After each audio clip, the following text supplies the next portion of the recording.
Hi everyone, welcome to week 8 of the journey. So this week is going to be about the opening of the hips. So if you have very tight hips, typically you cannot have your knees very close to the floor. And opening the hips is very important, not only to manage some yoga poses, but also for, the whole posture. Especially, this year we've been working from home a lot, sitting, staying sat a lot, probably more than usual because we don't walk as much. And your seated posture is going to be so much more comfortable if your hips are more flexible. This is going to prevent, lower back pain and just overall, pain around this area. So I promise that this is super useful, and we're going to go through a set of different poses. We're first going to do lizard pose, then a variation of lizard pose, and then we're going to move into king pigeon. And then at the end, we're going to do Baddha Konasana, which is this pose when you have both feet in the center and knees, going to the side. But we'll see this in detail in this video. If you like this video, remember to subscribe to my channel, like, comment, and share this video so I can keep making some. And if you need any help finding your own yoga, go to yogajourneyswithsophie.com and book a class with me. Enjoy!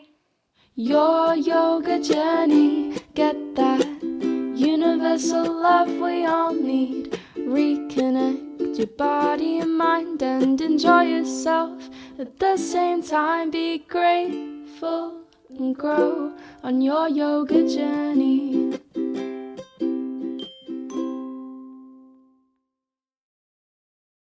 What poses are we going to discover this week?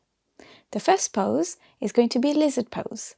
This pose implies to bring one foot forward and work on that hip opening by slightly moving back and forth while making sure to keep both legs engaged and the tailbone down, preventing the hip from dropping. The second pose is a variation of lizard pose, in which more emphasis is given to opening the hip to the side by gently pressing the knee away, or even better, by gently pressing your thigh further away. This is a pose that works on the hip and not the knee. So if your knee starts to hurt, bring your knee back in and come out of the pose. The two lizard poses that we've just seen are a great way to prepare for the next pose, which is called pigeon pose. In pigeon pose, one leg is straight at the back and the other is folded forward in a special way. We try to bring our front shin as parallel as possible to the front of the mat, repeating the same move as in the previous lizard pose variation, but this time with the shin flat on the floor. You may or may not be able to sit on the floor, and it's not important. It is better to stay higher using your hands as support and keeping your hips even. There are different positions for the upper body. You can either relax in the pose and fold forward on your forearms, or even completely lying forward. Or an alternative is to press on your hands to hold a back bend. If you do that, remember to always engage your core to protect your lower back.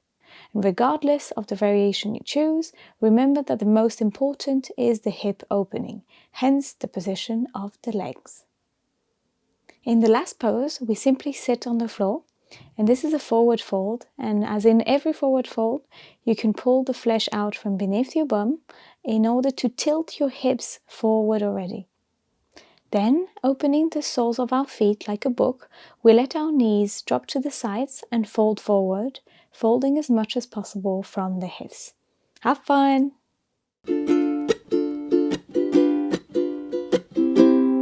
So this week we are working on the hip opening poses, and we are going to start with lizard.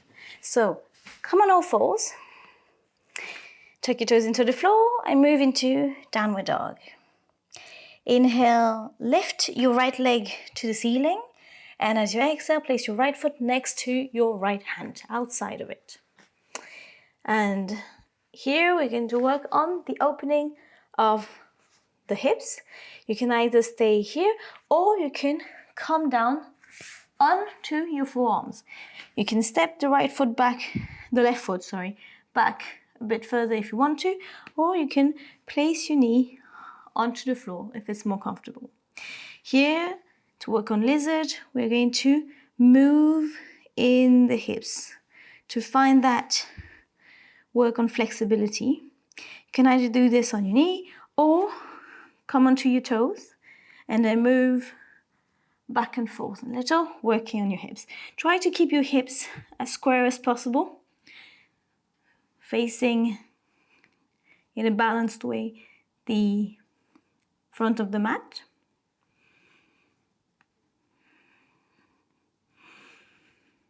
And now we're going to do a variation of lizard pose. So for this variation, place your knee down, come back onto your hands, and then I'm going to sit here, let my foot move to the side, and with my upper hand, I'm going to slightly press on my knee.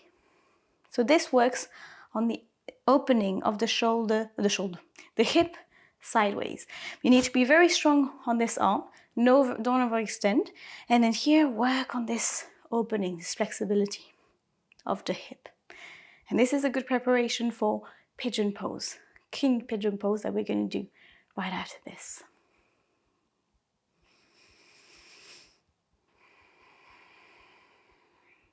To come out of this pose, just accompany your knee with your hand. Place your right hand back down. Tuck your toe. Lift your back knee. Bring your right foot to the back. And take a few breaths to reset your body before we move into king pigeon pose.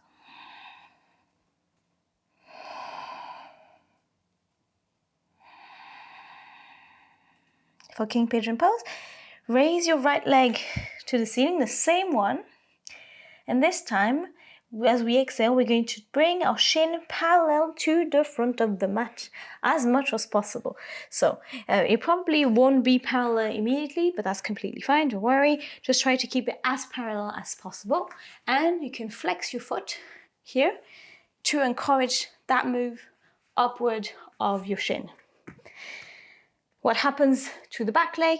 You can either keep it flat on the floor, so with your knee down and your foot flat, or if you feel more stable, you can also keep your toes tucked. This, find what feels more comfortable for you. And as you're here, you can come down onto your forearms or even lie onto the mat. If that's less comfortable, you can also stay up. This really depends on everybody. We all have different bodies. And what's important is just that you keep the shin as parallel as possible to the front of the mat and that you try and keep the hips square also to the front of the mat. So often what tends to happen is that we fall onto one side and that makes us not work on anything. So it's better to stay facing the front, even though we don't touch the floor. And then slowly, little by little, all of the muscle will stretch until we can actually come down onto the floor while keeping the shin parallel to the mat. If we want to relax more in this pose, it's better to just fall on the front, on your forearms, or just lying on the mat. If you want to work more on your back and do a little back bend, you can always walk towards the back, always keeping your core engaged and without falling on one side, staying straight. And this will ultimately lead to mermaid pose. But we'll see this in another tutorial. This is just to incentivize you to work on king pigeon pose. All right, and come out of this pose. So you're gonna press strong on your hand, tuck your toes into the floor at the back, and then lift your right leg up, come back into downward dog. Now we're going to do the same on the other side.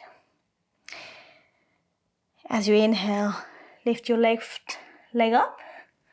Exhale, left leg outside of the left hand. So I didn't change sides so that you can see what it looks like from both sides. Now, place your knee down and work on the hip opening, either on your hands or on your forearms. with your knee down or knee up. And work on this opening.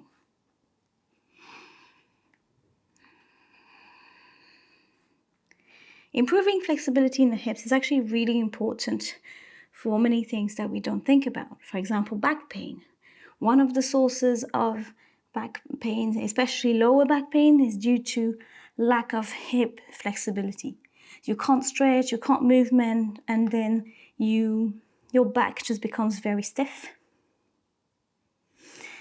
Okay, and now we're gonna do the variation of lizard. Come back onto your hands and knee down. Let's do this knee down. It's easier. And then here, I'm gonna let my foot fall to the side, and then I'm gonna slightly press onto my knee.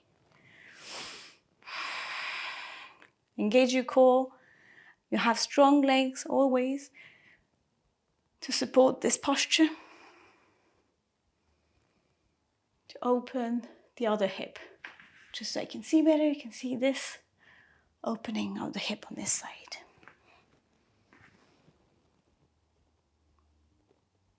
And then we come out, both hands flat on the floor, foot back flat on the floor, tuck your toes, lift your back leg, and back to downward dog.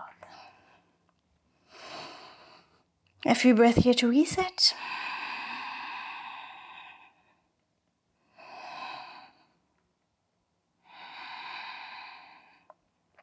And then we do King Pigeon on the left side. Inhale, left leg up. Exhale, left shin parallel to the front of the mat. Back knee down. And here, flex your foot to encourage that move upward. You can either stay here or come onto your forearms, or even lying, relaxing to the front. Or if you want to work more on your back bend, you can stay up, always contracting your core. And then slowly, little by little, you can move deeper and deeper while maintaining your shin parallel to the front of the mat and your hips square. Take a few breaths to either relax or back bend. And then place your hands back onto the floor, tuck your back toes, and then lift yourself. Left leg back into downward dog. And then the next pose is a seated pose. So come into a seated pose, crossing your legs. Now I'm going to face the camera so that you can see better first from the front, and I'm going to do this again from the side. So we're going to do Baddha Konasana, which is a pose in which you have both of your legs that are to the side. So you can start with just bent knees in front and then let them drop onto the side. With your hands, you can open the soles of your feet as if it were a book. Now, I know I'm very flexible here, so it's not very fair. I think most people have their knees a little bit higher. So here, the first thing you're going to do is just grab the soles of your feet and try to sit straight. And place your elbows onto your knees. And as you exhale, you're going to try and bend forward and press onto the knees as far as you can with your back straight. And then once your back is straight and you're just stuck, you can't go any further, you can just relax the upper back. There's no point pulling super hard with the head. Again, here the majority of the work happens here in the bottom, so there's no point pulling on the neck. Now I'm going to come back up and do this from the side. Knees together, let them drop to the side. Grab the soles of your feet. Now you can do this with your soles very close to you, midway, or even a little bit further. Here I'll let you see what feels more comfortable. Like what you should feel really is a work around the hips. So find what works for you. Grab the soles of your feet, elbows on your knees. Inhale, look up, open your chest. And exhale, fold as much as possible, pressing your knees with your elbows. And then once you're stuck, you can just relax into the pose. Now with time, what happens is your knees go further and further down, and then your body also goes further and further down. Now I'm cheating here because somehow I don't have very tight ligaments around the hips. So don't worry if you can't touch the floor. If you can though, you can also try and put your chin onto the floor. I always confuse these two words. And to come out of this pose, just walk back and then with safety and integrity, accompany your knees back up and then relax. I hope you like this series. Again, hip opening is very important and it will help you in a lot of things, even in your posture in everyday life. See you next week. Bye bye. If you like this video, subscribe to my channel. Remember to like, comment and share this video with all your friends so I can keep making them. If you need any help finding your own yoga, go to my website and book a class with me. I hope to see you soon.